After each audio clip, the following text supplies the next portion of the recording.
This episode is brought to you by KPMG Risk Services. KPMG believes that when you've earned the trust of all your stakeholders, that's when your business has a solid platform to grow. That's the trusted imperative. KPMG Risk Services develop and put in place dynamic risk strategies designed to help your business earn that all-important trust. Go to read.kpmg.us/trust to learn more.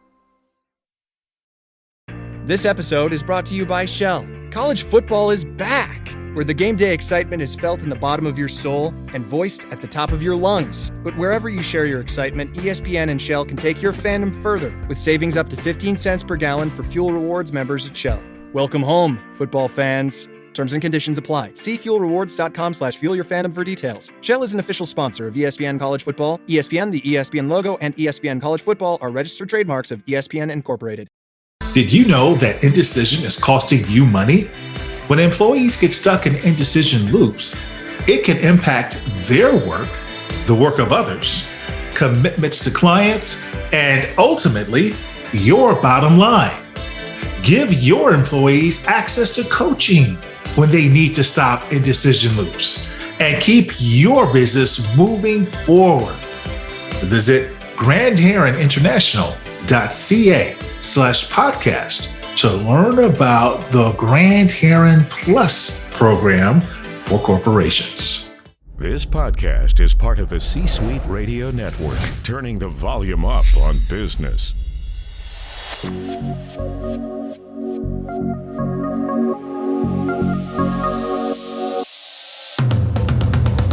Welcome to the Keep Leading Podcast, a podcast dedicated to promoting leadership development and sharing leadership insights. Here's your host, the Leadership Accelerator, Eddie Turner. All right, everyone, welcome to the Keep Leading live stream. This is the video version of the Keep Leading podcast. Like the Keep Leading podcast, Keep Leading Live is dedicated to leadership development and insights. I'm your host, Eddie Turner, the Leadership Accelerator. I work with leaders to accelerate performance and drive impact through the power of executive coaching, masterful facilitation, and motivational speaking. Today, we are streaming live on Facebook, LinkedIn, and YouTube. So as you join our conversation, please tell us who you are. Let us know where you're coming in from, where you're located in the world, and drop a note. Share any comments or questions that you have with my guest, and we'll give you an answer. Hit the share button so that this goes into your social feed so your friends can tune in and be a part of our discussion as well, or get the replay later in their feed. Hit the like button if you like what you're hearing. Let us know. I don't always see what's happening on all the platforms. Sometimes I'm able to see it afterwards, so I'll let you know. So sometimes people give me a message afterwards. They say, I was trying to comment and say hello, but I didn't see it. So my apologies in advance if that takes place. In the world of leadership development, we often talk about the difference between leadership and management. Well, there's a reason for that. It's a long conversation about which one is more important, which one is more necessary to organizations. My guest today says we should actually be having a different conversation when it comes to leadership and this age-old debate. My guest today says that our conversation should be about mentorship versus management. So we're going to talk about mentorship versus management with my guest today, who is one of the leading authorities on workplace development and employee retention. My guest today is Clint Pulver. And I'll bring Clint in now so you can see who he is, what we're going to be talking about. Clint is a professional keynote speaker. Hey, Clint. Clint is a professional keynote speaker. He's an author, a musician, a pilot, in addition to being a workforce expert. And he's known as being the leading authority on employee retention because of the organizations he's transformed, big brands that he's worked with. And he's known as the Undercover Millennial. So we'll talk about that with Clint. Clint is also an Emmy Award winner for his short film, Mr. Jensen. We got a lot to talk about as we unpack this topic. So Clint, welcome to Keep Leading Live. Thank you, Eddie. I'm honored to be here. I appreciate you throwing this on and inviting me to be on the show. It means a lot. It's an honor to have you. And Clint, I got to tell you, the company you're in, I've done less live shows this year because of just different things going on.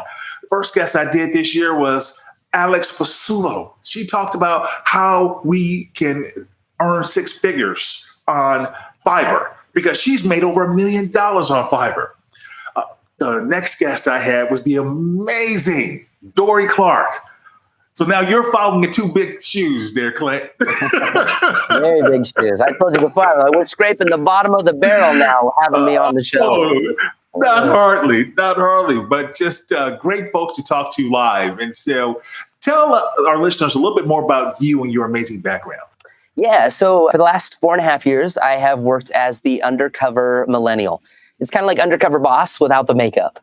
I would go undercover into organizations as a millennial. I'm a millennial by age. And I would walk into a retail store or a hospitality chain or a food and beverage outlet. And I would just go up to the first person that I saw and I'd wear a backwards hat. I had a hoodie on. I was just a normal customer. And I'd walk up to the first person and I would say, hey, I'm just curious, what's it like to work here? I'm just thinking about applying. And the employee would get all quiet.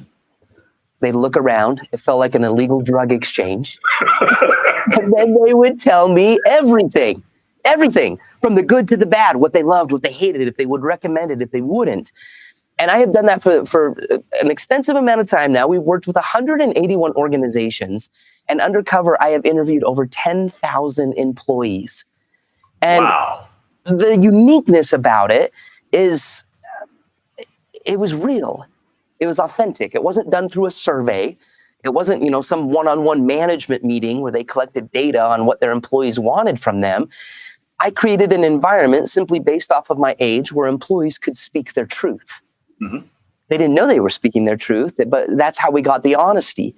And in doing so, we've created some real and authentic data. And the magic, Eddie, behind how all of this worked was not when an employee was dissatisfied with their job. Like that wasn't the cool part. The magic was when I would walk up to an employee and say, hey, I'm just thinking about applying. What's it like to work here? And the employee would respond with, I love it here. I love my job. I love what we do. You got to meet my manager, Susie. Oh, Susie's the best. You should meet our other teammates. And then I'd go and meet the other teammates and they would have the same response. And that would trend in an organization. And to figure out why, what were those great leaders doing to create organizations that their people never wanted to leave? And we decided to write a book about it, and I titled it, I Love It Here.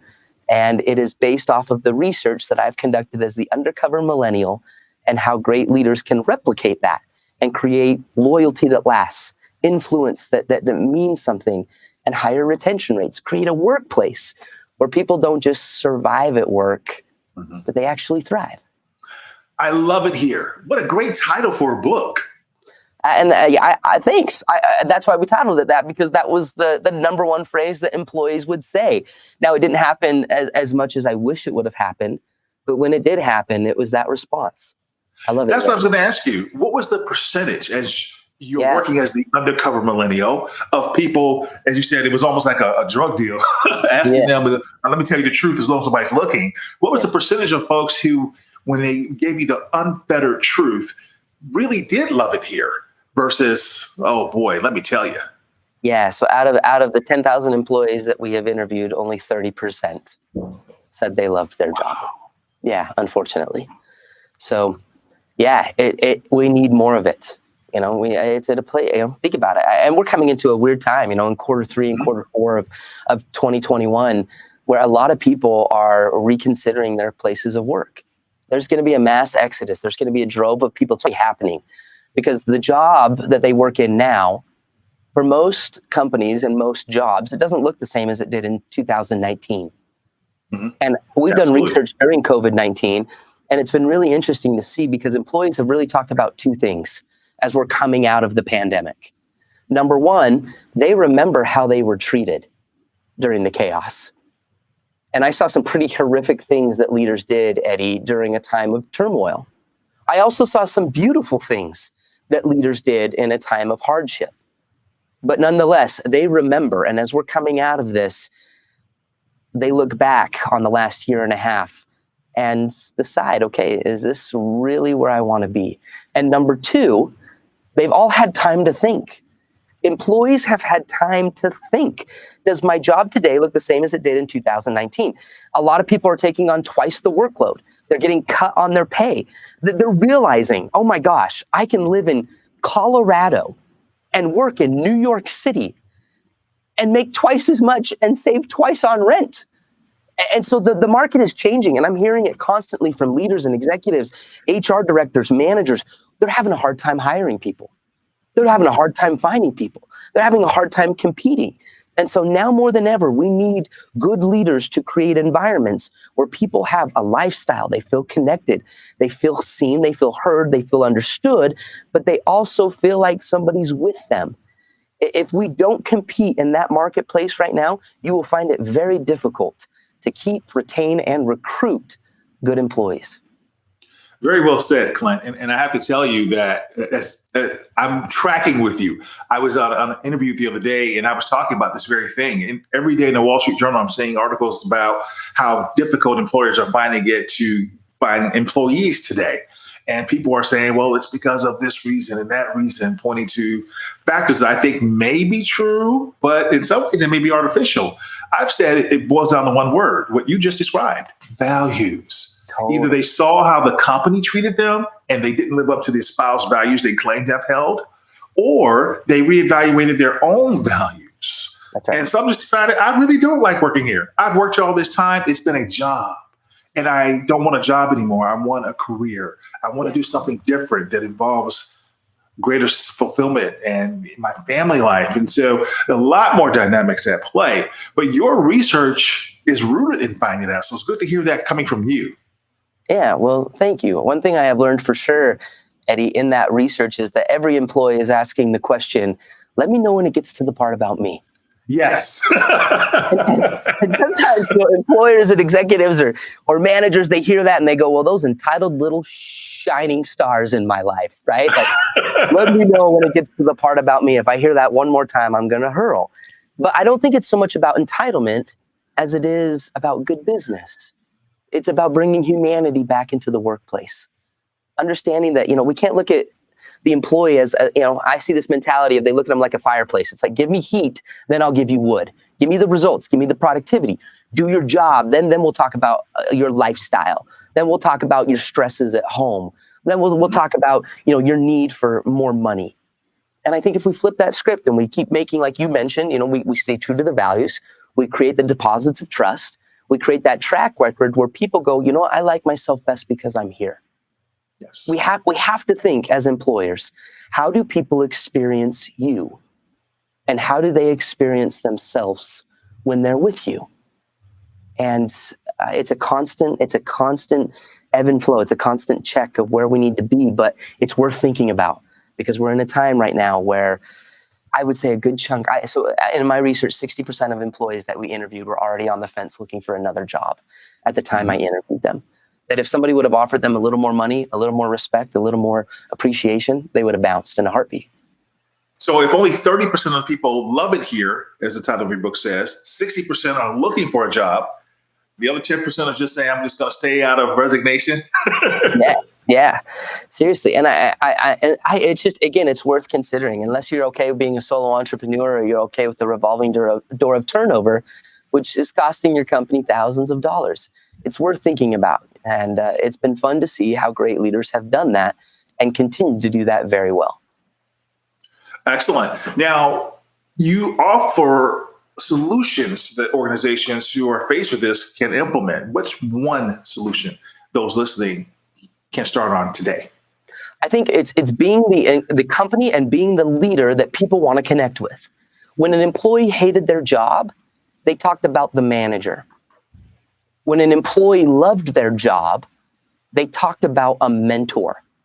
Now, not specifically leadership, okay? You mentioned this before we started, Eddie. You've got leadership and management. Those are the two categories that we often speak about when we talk about corporate America and working with employees and retention and influence. But there's this middle ground that I found that was very powerful, because leadership, very traditional leadership, is about having a position and you are the visionary. You're at the helm of the ship, and you're telling everybody where to go. This is where we need to go, and this is the reason why. And I got to get you from point A to point B to point C. And you're a leader if you can get everybody to follow you. You're the direction. You are the visionary. Management is all about making sure that there's no holes in the ship, making sure we're efficient, we're effective, we can get there quicker and faster, stay productive. But the mentors, they were about taking care of people on the ship. You had to earn the right to be called a mentor. We give leadership titles out all the time. You're the HR director, you're the manager, you're the leader, you're the CEO, you're the administrator. But mentorship had to be earned. You cannot become a mentor until the mentee invites you into their heart. Mm-hmm. And every great story has that. And it was really the number one determining factor when I would go into an organization and I would say, what's it like to work here? Would you recommend it? They say, oh yeah, I love it here. We love Susie.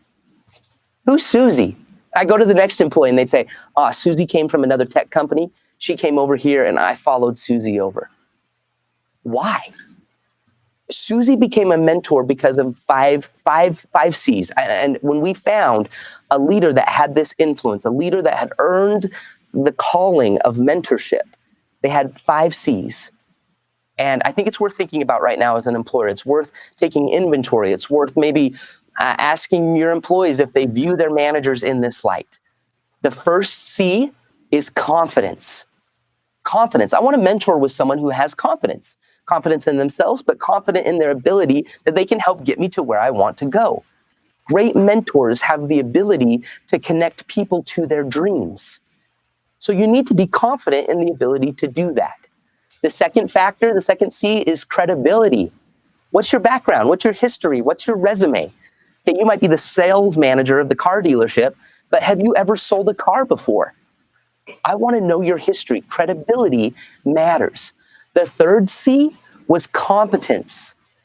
A manager that was actually a practitioner, not a theorist. There's a lot of leaders, there's a lot of managers, they sit in the back office, they bark orders, they manage the schedule, they tell everybody what to do. That's not building a mentorship mentality. That's not proving to your employees that you live and breathe and eat and sleep and drink the thing that you're trying to teach them on how to perform, on what to do, on how to get them to where they want to go. The fourth C was candor. Candor. They had the ability to create relationships so strong that honesty could exist. I want to mentor with somebody that's going to give it to me straight. If I'm doing a good job, they're honestly going to tell me. If I'm struggling at a few things, they're honestly going to tell me. But they've made those deposits of trust, which has allowed them to make those withdrawals. We can have candid conversations. And the fifth C is the ability to care. Excellent. So mentorship must be earned. I love that.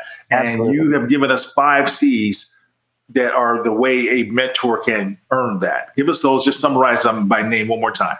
Yeah, so you've got to have competence, you've got to have confidence, you've got to have credibility, you've got to have candor, and the ability to care. And the ability to care. We need a more caring world today, especially post-pandemic. Absolutely. And we need advocates, not just developers. There's a lot of good managers that are all about developing a person. The advocacy. Advocates that can help develop us. You happen to have someone who was your advocate that helped develop you, Clint. And if I'm not mistaken, that's how you earned your Emmy. Tell us about that. I was the kid, Eddie. When I was in school, I struggled to hold still. I still have a hard time sitting still. I would just move all the time. I would constantly tap. My right hand would tap, my left hand would tap. And obviously, if you're sitting in a room and someone's clicking a pen or they're tapping their foot, you're like, I swear, if you do it one more time, something's going to blow up. And I got nicknamed, I got teased. They called me the twitcher, the tapper. Even the teachers would constantly yell at me, young man, I need you to sit still. Young man, sit on your hands. Stop tapping. Wow. And it happened again and again and again until one day there was a teacher, and his name was Mr. Jensen. And he looked at me as I was tapping in class, and he said, "Young man in the back," he said, "I need to speak to you. We're going to have a conversation." And I'm thinking in my mind, like, I'm getting kicked out of school as a 10-year-old. And all the other kids are like, "Oh, you are in so much trouble." The bell rings, class dismissed, everybody leaves. It's a completely empty room, minus Mr. Jensen and me. And he calls me to the back, sits me down, and he says, "Listen," he said, "Clint, you're kind of the kid that's on the list. You know, you're kind of the problem kid. You tap in my class and you tap in everybody else's. I know you get teased, you get bullied." He said, "But I've watched you though." And I sit back and it's crazy. He said, "You'll take a pen and you'll start writing with your right hand, and then you'll tap with your left hand." He said, "And then all of a sudden you'll switch the pen and you'll start writing with your left hand and you'll tap with your right hand." And he looked at me and he said, I think you're ambidextrous." And I was like, "No, I'm Presbyterian." He said, "No." He said, No. He said, "That's not what it means." He said, "Can you tap your head and rub your belly at the same time?" And I said, "Yeah, I could do it fairly well." And he said, "Can you switch it? Can you rub your head and then tap your belly?" And Eddie, back and forth without thinking about it, I could do it. And Mr. Jensen sat back in his chair and he looked at me and he said, "I don't think you're a problem. I just think you're a drummer." And, you know, another thing that I've learned, Eddie, is in life, we don't really remember days, we remember moments. Great leaders have the ability to create moments in the lives of people where they do like themselves best because they're with them, or a moment that represents possibility and potential and worth. Moments matter. That's what they talk about. And in this moment, Mr. Jensen, the old teacher, he leaned back in his desk and he opened up the top drawer and he reached inside and he took out my very first pair of drumsticks. How about that? My very first pair, and changed my life. He changed your life because he saw in you what other people didn't see. Absolutely. And he took what everybody deemed a problem and he turned it into an opportunity. So I want everyone who's listening to our episode to really think about that, Clint. How many times has it happened to you, viewer, who's tuned in with us right now, where someone deemed you with a negative word or phrase because they couldn't see into you or I? And we all have that Mr. Jensen who changed our life, that Mr. Jensen that saw something greater in us than what others saw. So I'm thinking about my own Mr. Jensen right now, Clint, as I'm listening to you. There's a couple great people that come to mind in my life, but I'm focused on you and these drumsticks. Can you give us a sample of what you learned how to do with those drumsticks? Totally. Yeah, we got the drums live here in the studio. Check this out, Eddie. Can we let's see if this works. We'll switch this over. Boom. There we are. Check it out. We've got the drums in the studio. Let's see if this works here. Cool. It's working. Awesome. All right, we're gonna throw down here for a minute. And it looks serious. Yeah, it is. It's time to get crazy. Let's rock it out. Now, hang on. Before I do, Eddie, I want to dedicate this to everybody that's watching. And right now, there's two types of people in this world. There are people that constantly see the problems. They constantly see the issues. It doesn't matter how great or how wonderful it is. They will constantly see the negative. And then there's the people that constantly see the good. They choose to see what's right in individuals, in their company, in their coworkers, in their homes, in their spouses. And when we do that, when we focus on the good, you set yourself up to create a better story, not only in your own life, but in the lives of other people. So I dedicate this to that possibility. And then every time before I play, I have to dedicate it to Mr. Jensen, my teacher, who 23 years ago looked at me and said, "You're not a problem. You're a drummer." So this is for him, and it's for you watching. Let's do this.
everybody.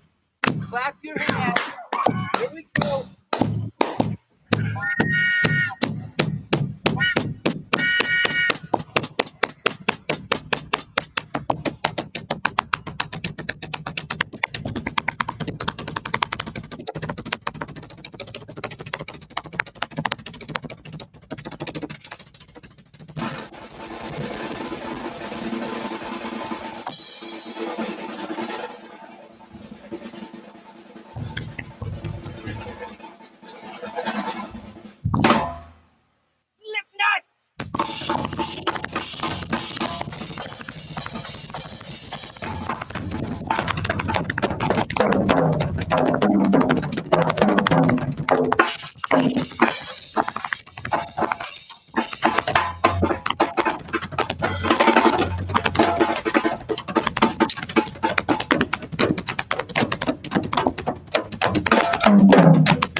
Outstanding, Clint. Way to go.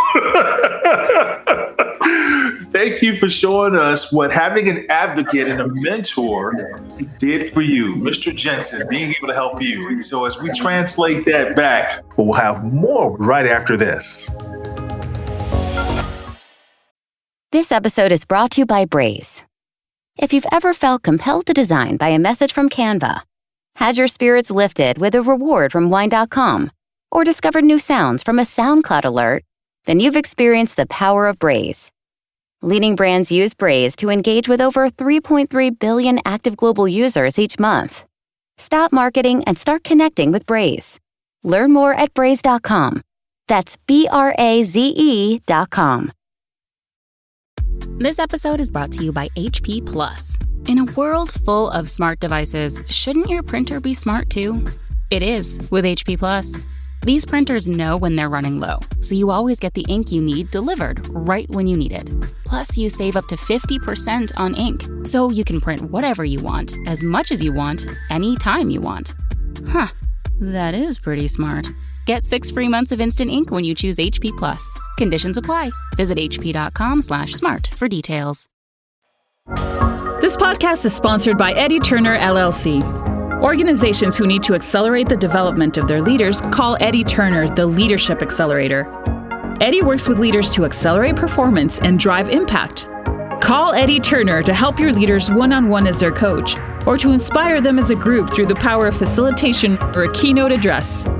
Visit EddieTurnerLLC.com to learn more.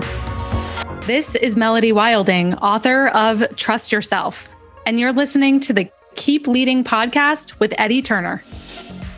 We're back, and I'm talking to Clint Pulver. Folks, I have to say, this is going to be released as an audio-only episode at the end of the year. And if you are listening to this audio only, do yourself a favor and head over to keepleadinglive.com so you can see this yourself. You have to be able to appreciate what Clint was able to do. And he's got beautiful camera angles that allow us to peer into seeing exactly how that unfolded.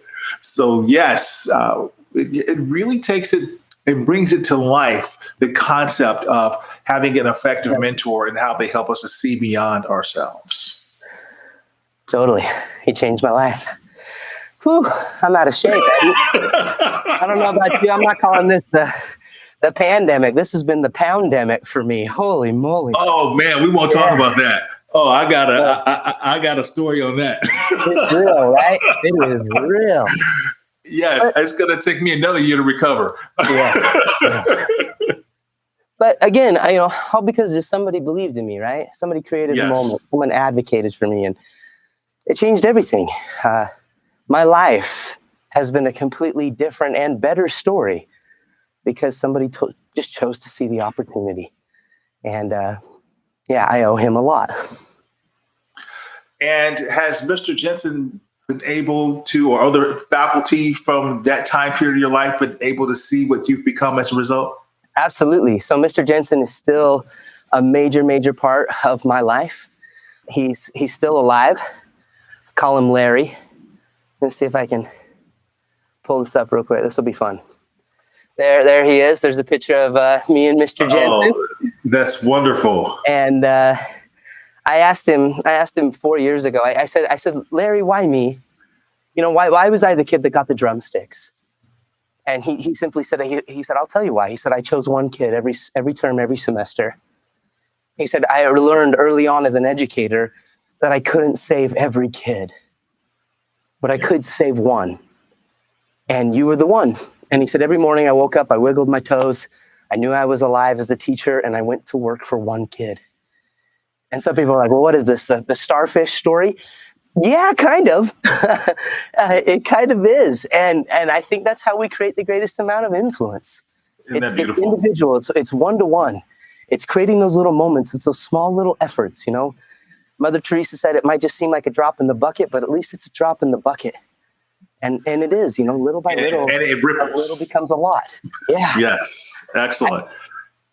Educators are not paid enough. I firmly believe that we have great educators that we don't really fully, sometimes as a society, appreciate the value that dedicated, hardworking educators bring to the classroom. It's more than that instructional, the instruction they deliver from the book. Right. But it's those little things like what happened with you, those little moments that transform a lifetime. We don't know who this person is because LinkedIn didn't share the name with us, but we did have one person that chimed in and said he loved your use of Poundemic. Said that's brilliant. They're coming to us from Virginia. So thank you from LinkedIn in Virginia. Well, listen, Clint, what's the most important lesson you would love for our listeners to take away from our conversation today? I think at the end of our life, we'll be surrounded by two things. We'll be surrounded by the woulda, shoulda, couldas, or the do it, did it, done it's. And something I've always strived to remember in my life is that it's not about being the best in the world. It's about being the best for the world. There's a very big difference between success in leadership and significance in leadership. Okay. And to be honest with you, Eddie, I don't really remember a lot of what Mr. Jensen ever taught me. But one thing is for darn certain, I will never forget the drumsticks. We don't forget the moments. That's how great leaders become legendary. They become lasting. If I were to ask you to tell me who the last 3 NFL MVPs were, or who were the last 2 Academy Award winners for Best Actor, or who were the last 2 Miss Americas, like most people have no clue. But yet we would deem those people to be successful or wealthy or popular or prestigious or millions of followers on their social media platforms. But nobody knows who they are. Isn't that something? But then when yeah. And then just like you instantly recalled when I was telling the Mr. Jensen story, tell me the name of a teacher that made a difference in your life. You instantly remember them. Tell me the name of a coworker or somebody in your work life who's made your story better. You remember those people because they remembered you. They got to the part about you. They became significant, not just successful. It's not about being the best in the world. It is about being the best for the world. Not about being the best in the world, but being the best for the world. And we won't say that you don't remember what he taught you because he wasn't a good teacher. But as Maya Angelou would say, it's because people won't necessarily remember what we've said, but they'll never forget the way we made them feel. Amen. And so, yes, absolutely. Now, I know who the mysterious person was. LinkedIn didn't push it over, but I'm learning that that's Lisa Norell. She's amazing. She's one of my future guests. We've actually captured the episode, and I can't wait to release it.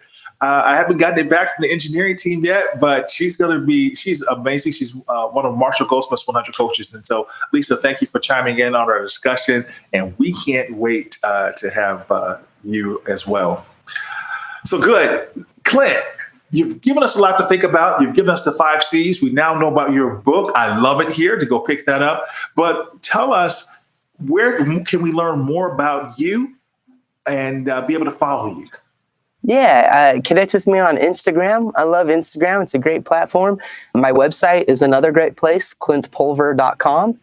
And you can find the book on Amazon and Goodreads, Barnes & Noble, all the places. All right, excellent. Well, I'm going to encourage everyone who's listening to the audio version, everyone who's tuning in to seeing us in person here, go follow Clint Pulver. He's doing amazing work. We didn't get a chance to talk about him being a pilot at his keynote speeches and what he's doing to light up audiences around the world. In fact, one of NSA's Hall of Fame speakers, the National Speakers Association has Hall of Fame speakers, Jason Hewlett, said something glowing about Clint Pulver.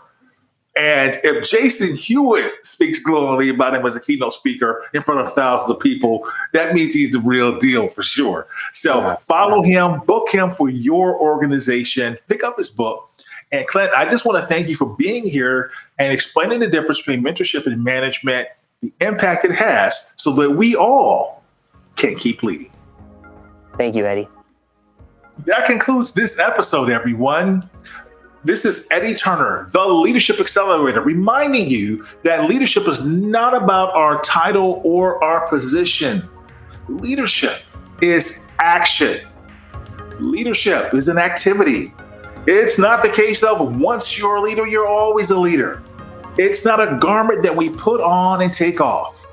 We must be a leader at our core and allow it to emanate in all we do.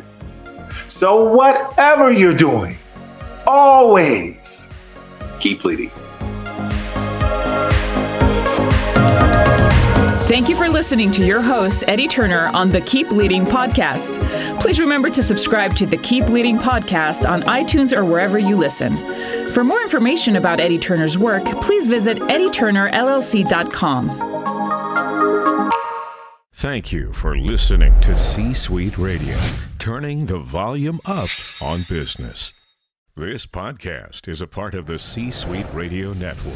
For more top business podcasts, visit c-suiteradio.com.